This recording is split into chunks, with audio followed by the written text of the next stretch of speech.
Look in the mirror. You think you're looking at one person, one unified identity making choices. But under the surface of your skin, you are a volatile, screaming biological mob. You probably feel like you're the CEO of your own body, sitting in a quiet boardroom behind your eyes, logically calling the shots.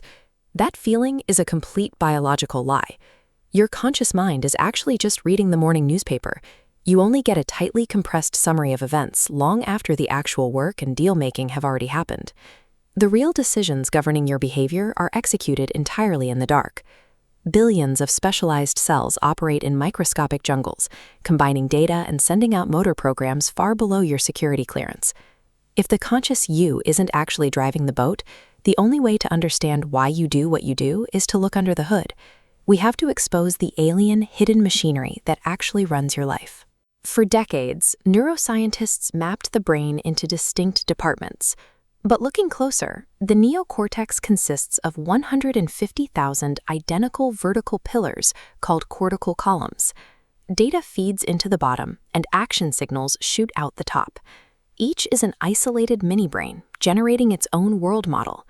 With thousands of mini-brains operating at once, they have to reach a consensus.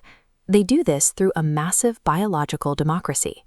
Specialized neurons reach across columns, rapidly tallying votes to decide what you are seeing, hearing, and feeling. When you recognize your coffee cup or step across your living room, you aren't experiencing objective reality. You are blindly obeying the majority winner of millions of instantaneous internal votes.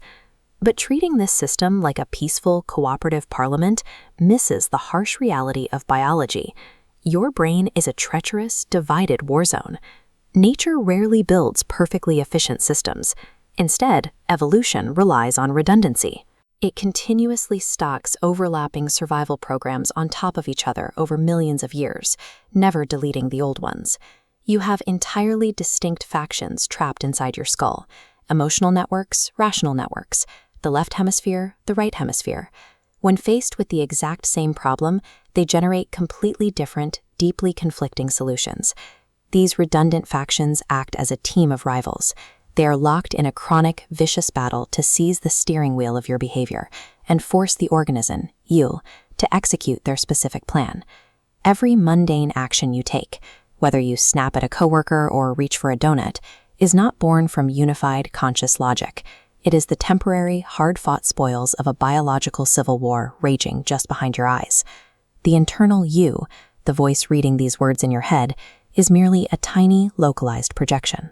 You are the CEO, desperately trying to spin a coherent narrative out of conflicting data from billions of warring cells. Everything you experience stems from this conflict. A flash of anger in traffic, a gut feeling about a stranger, or mindlessly ticking up your phone. Those aren't choices you made. They are the byproducts of an unseen faction winning control. Most people spend their lives reacting to internal signals they don't even know exist. You've seen the physical mechanics of the process, the cellular competition for control that everyone else just calls intuition. If you scroll past this video, you lose access to these weekly revelations. You return to the blind illusion of the mob, convinced that you are the one pulling your own strings. Hit subscribe to stay plugged in. Look around the room you're sitting in right now. Whatever you choose to do the very